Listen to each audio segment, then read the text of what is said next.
আপনারা জানেন যে নির্বাচন আসন্ন, আলোচনার বিষয়বস্তু মূলত নির্বাচনকে ঘিরে, এবং আপনারা এটাও জানেন যে গত 19 তারিখ থেকে আমাদের প্রবাসে যে ভোটাররা আছে তাদের নিবন্ধন শুরু হয়েছে। কাজে এই সময়ে ওটাই অনেক প্রাসঙ্গিক। এটাও জানেন যে প্রবাসী বাংলাদেশিদের ভোটের অধিকারের জন্য আমরাই সবার আগে বলেছি, এবং আমরা এটাকে আমাদের দেশনেত্রী বেগম খালেদা জিয়ার ভিশন 2030, বিএনপির 27 দফা এবং আন্দোলনের অত সব দলগুলির সঙ্গে মিলে আমরা যে 31 দফা কর্মসূচি ঘোষণা করেছিলাম, এই দাবি তার অন্তর্ভুক্ত ছিল।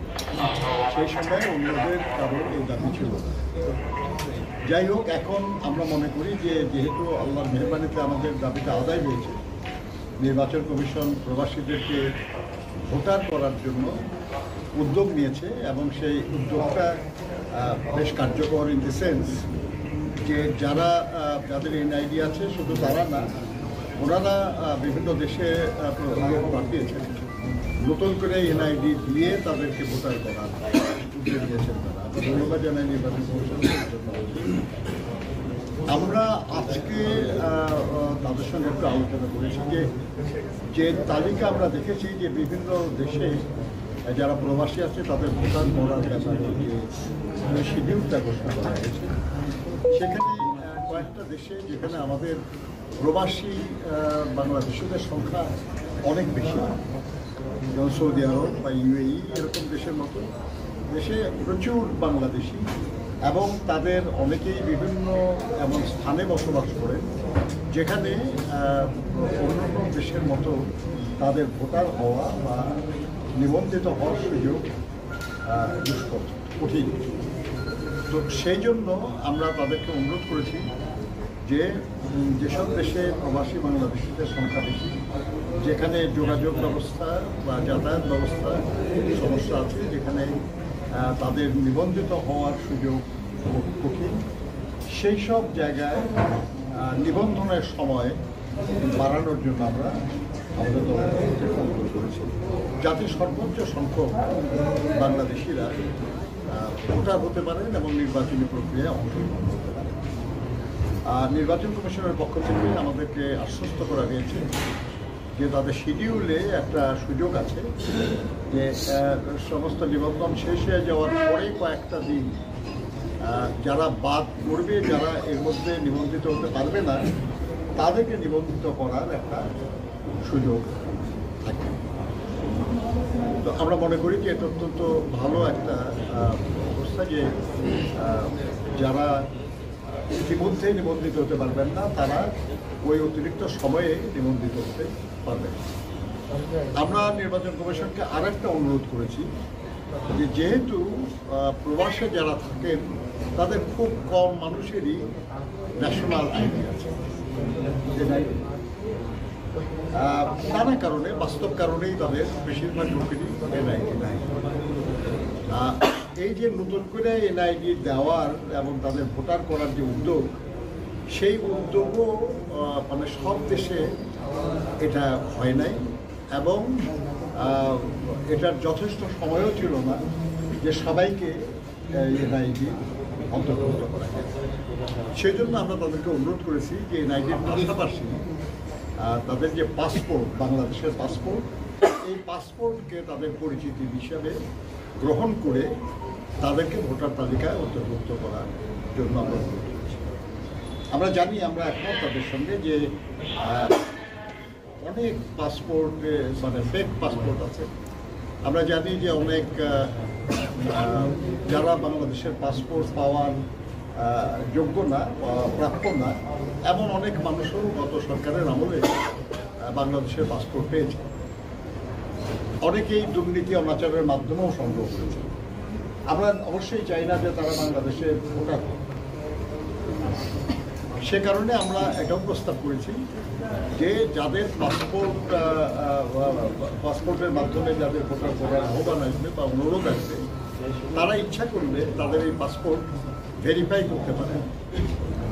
পাসপোর্টের ছবি তুলে তার গ্রামে পাঠানো হয়, সেখানে ভেরিফিকেশন করে যদি দেখা যায় যে এটা সঠিক, তাহলে এটা তাকে ভোটার করার ব্যবস্থা নেওয়া যেতে পারে। ওনারা সম্মত হয়েছেন, ওনারা বলেছেন যে তারা এটা বিবেচনা করে। সময় যদি খুব বেশি নাই, কিন্তু তারপরেও চেষ্টা করবেন তারা যে এইভাবে আরও কিছু মানুষকে যদি ভোটার করা যায়, হয় না, কারণ তারাও বাংলাদেশের নাগরিক এবং তারাও ভোট দেওয়ার এটা তাদের অধিকার, সে অধিকার বাস্তবায়নে তাদের আগ্রহ আছে। আর 3 নম্বর হলো যে এটা ওনাদের কথা আর কি, সেটা হলো যে ওনারা আমাদেরকে অনুরোধ করেছেন যে অবাধ সুষ্ঠু নিরপেক্ষ নির্বাচন অনুষ্ঠানে আমাদের সহযোগিতা দিয়েছেন তারা। আমরা অবশ্যই তাতে সম্মতি জানিয়েছি যে নিশ্চয়ই আমরা সহযোগিতা করব এবং নির্বাচনী আচরণ বিধি মেনে যাওয়া, যাতে করে সুষ্ঠু নির্বাচনটা সম্ভব হয়। কেন আমরা এটাতে রাজি হব না? যে নির্বাচনের জন্য আমাদের সাথীরা জীবন দিয়েছে, দীর্ঘ 16 বছর অবিরাম লড়াই করেছি আমরা, এবং আমাদের অনেক সাথী গুম হয়েছে, খুন হয়েছে, লক্ষ লক্ষ নেতাকর্মী আমাদের মিথ্যা মামলায় শিকার হয়েছে, জেল খেটেছে, হয়রানির শিকার হয়েছে, এবং শেষ পর্যন্ত 24-এর ছাত্র শ্রমিক গণঅভ্যুত্থানের মাধ্যমে আমরা একটা বিজয়ের একটা অংশ অর্জন করেছি, অর্থাৎ আমরা ফ্যাসিলিটির হাত থেকে মুক্তি পেয়েছি। যে 1 দফা দাবিতে আমরা আন্দোলন করছিলাম, সেটার পূর্ণ হবে তখনই যখন আমাদের দেশে গণতন্ত্র পুনঃপ্রতিষ্ঠা হবে। আর গণতন্ত্র পুনঃপ্রতিষ্ঠা তো নির্বাচনের মাধ্যম ছাড়া হয় না। অতএব আমাদের যে দাবিতে আমরা আন্দোলন করছিলাম, সেই দাবিকে সফল করার জন্য অবশ্যই আমরা সহযোগিতা করব। কাজেই আমরা তাদেরকে বলেছি যে অবাধ সুষ্ঠু নিরপেক্ষ নির্বাচনের অনুষ্ঠানে সর্বাত্মক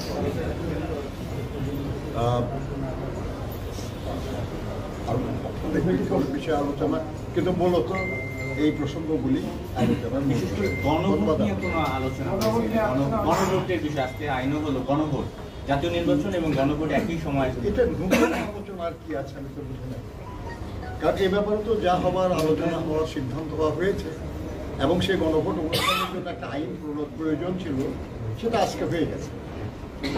কিন্তু এই প্রবাসীদের ভোটের বিষয়ে ন্যাশনাল আইডি কার্ডও তো আমরা বাংলাদেশ থেকে দিচ্ছি, বাংলাদেশ সরকারি দিচ্ছি, পাসপোর্টটাও বাংলাদেশ সরকার। প্রবাসীরা কিন্তু ন্যাশনাল আইডি কার্ড নিয়ে ফিজিক্যালি নিয়ে তারা কিন্তু প্রবাসী যায় না, এটা বেশিরভাগ ক্ষেত্রে হচ্ছে। আরেকটা ব্যাপার হলো যে নির্বাচন কমিশন এবং আমাদের যে দূতাবাসগুলো আছে, তারা যেইভাবে প্রচারণা করছে এটা নিয়ে, নির্বাচন কমিশনের যে ইউটিউব চ্যানেল তারা কি করেছে, সেখানকার চিত্র দেখলে এটা আমরা বুঝবো যে ওনারা আসলেই চান কিনা যে প্রবাসীরা ভোটার হোক বা নিবন্ধন করুক। দূতাবাসও একইভাবেই শুধুমাত্র একটা ফটো কার্ড, 2-3টা ফটো কার্ড তারা দায় সারা পোস্ট করে রেখেছে। এতে করে আমাদের সাধারণ প্রবাসী কর্মী যারা হয়তো কোনো মতে বাংলা লিখতে জানে, সৌদি আরবে 37 লাখের মতো প্রবাসী ধরুন সেখানে গেছে, এই জায়গাতে আসলে এটা দিয়ে সম্ভব কিনা, আন্তরিকতা আছে কিনা ওনাদের মধ্যে, দুটা বিষয়। আপনি দেখেন এই বিষয়টা তো এইবারই প্রথম মাস স্কেলে শুরু হয়েছে। পোস্টাল ব্যালটের বিধান আমাদের বহু বছর ধরে আছে, নির্বাচনের শুরু থেকেই আছে, কিন্তু গত নির্বাচনে ওদের কত 400 কতজন ভোটার দিয়েছে, 154 জন কতজন ভোট দিয়েছে। সেই জায়গায় এবার আমরা যতটুকু শুনেছি আর কি, যে গত 19 তারিখ থেকে নিবন্ধন শুরু হয়েছে এবং 22 তারিখ প্রায় 32,170 অলরেডি নিবন্ধিত হয়েছে। আমরা মনে করি যে এটা এক ধরনের অগ্রগতি, কিন্তু এটা আরও ভালো হতে পারতো। মানে ব্যাপারটা হচ্ছে যে আর কতই না ভালো হতে পারতো, কত বিষয়, কিন্তু এই অনেক ভালো হতে পারতো। এটা যেমন আমাদের কাঙ্ক্ষিত, তেমনি যা হয়েছে সেটাকে আমরা মনে করি আর কি যে চেষ্টা হচ্ছে। অবশ্যই আপনারা জানেন যে আমি নিজেও রাষ্ট্রদূত ছিলাম, আমি জানি যে বাংলাদেশের এমবাসিগুলির সক্ষমতাও কিন্তু যথেষ্ট না, যতটুকু আছে হয়তো এর চেয়ে বেশি করা সম্ভব ছিল আর কি, কিন্তু এ ব্যাপারে আরও চেষ্টা করতে হবে। নির্বাচন কমিশনও তো এর আগে কখনো এই কাজটা করে নাই, এই কাজটা এবারই কিন্তু তারা প্রথম শুরু করেছে, কাজেই কিছু ত্রুটি তো থাকতেই পারে। আমরা মনে করি আর কি যে নির্বাচন কমিশনকে আরও সক্রিয় হওয়া দরকার, এবং আমরা এই জন্য তাদেরকে অনুরোধ করেছি যে আপনি যেটা বললেন আর কি, যে ন্যাশনাল আইডিও দেয় সরকার আর পাসপোর্ট সরকার দেয়, কাজে সেটা রিকগনাইজ হবে না কেন? একটা কারণ আর কি, একটু এটা নিয়ে দুশ্চিন্তার কারণ ওঠে আর কি, যে প্রচুর ফেক পাসপোর্ট আছে, গলা কাটা পাসপোর্ট ইত্যাদি। তারপরে আমাদের রোহিঙ্গারা অনেকেই বাংলাদেশের পাসপোর্ট নিয়ে গেছে, আর আমাদের নাগরিক না। এরকম আমাদের নাগরিক না, এরকম আরও লোক বাংলাদেশের পাসপোর্ট নিয়েছে। কাজেই এই ব্যাপারে যেহেতু আমরা চাই না আর কি যে বাংলাদেশের নাগরিক না, এই পাসপোর্টের যোগ্য না, তারা যেন ভোটার না হতে পারে, সেই জন্য আমরা বলেছি যে তাদের এটা ভেরিফিকেশন করা হোক, করে তার মাধ্যমে তাদেরকে নেওয়া হোক। আমরা বিশ্বাস করি আর কি যে এইবার যত বেশি সংখ্যক প্রবাসী বাংলাদেশি ভোটার হয়, সেজন্য আমাদের দলের পক্ষ থেকে আমরা চেষ্টা করছি। আমাদের যেখানেই আমাদের যারা সমর্থক আছে, যারা আমাদের নেতৃস্থানীয় ব্যক্তি আছে, আমরা সবাইকে অনুরোধ করেছি, আমাদের ভারপ্রাপ্ত চেয়ারম্যান নিজেও অনুরোধ করেছেন যে তারা যেন বিভিন্ন জায়গায় তাদের পরিচিত লোকজনের মাধ্যমে প্রবাসী বাংলাদেশিদেরকে উৎসাহিত করেন, উদ্দীপ্ত করেন, যেন তারা এই সুযোগটা গ্রহণ করে এবং দেশের সরকার প্রতিষ্ঠায়, গণতন্ত্র প্রতিষ্ঠায় যেন তারা অংশগ্রহণ করে, অবদান রাখে। কাজে আমরা মনে করি যেটা সেটা হলো যে হয়তো আরো অনেক বেশি কিছু করা সম্ভব ছিল, কিন্তু যতটুকু হচ্ছে আমরা মনে করি যে এটাকে ধরেই আমাদেরকে আগায় যেতে হবে। আইন শৃঙ্খলা বা অন্য কোনো এটা বা আমার এটা অবাধ সুষ্ঠ নিরপেক্ষ নির্বাচনের সঙ্গে এটা প্রসঙ্গে আইন শৃঙ্খলা। আচ্ছা, এই বিষয়টি বলে যে গতকাল লটারির মাধ্যমে পুলিশ সুপারদের বদলি চূড়ান্ত করা হয়েছে, এই বিষয়টি কীভাবে জানি না ভাই, যে মানে এটা আমাদের একটা বিশেষ রাজনৈতিক দল এটা দাবি করেছে যে বদলি যেন লটারির মাধ্যমে করা হয়। আমার বিবেচনায় আর কি, এটা ব্যক্তিগত, এটা আমার রাজনৈতিক দল, আমাদের এখনো কোনো সিদ্ধান্ত হয় নাই, কিন্তু আমার বিবেচনায় হলো যে আপনারা এখানে সবাই সাংবাদিক আছেন, তাই না? কিন্তু তার মধ্যে কাউকে কাউকে নির্বাচন কমিশনের দায়িত্ব দেওয়া হয়, কাউকে ডিপ্লোম্যাটিক দায়িত্ব দেওয়া হয়, কাউকে আইন শৃঙ্খলার, কাউকে ক্রাইমে, বিভিন্ন জায়গায় দায়িত্ব দেওয়া হয় না। তাহলে কি সবার একই সমান, সবাই আর কি একই রকম, কিন্তু তারপরেও বিশেষ বিশেষ মানুষের বিশেষ বিশেষ যোগ্যতা থাকে। আপনি লটারির মাধ্যমে যদি আপনার পত্রিকার মালিক বা সম্পাদক যদি আপনাদেরকে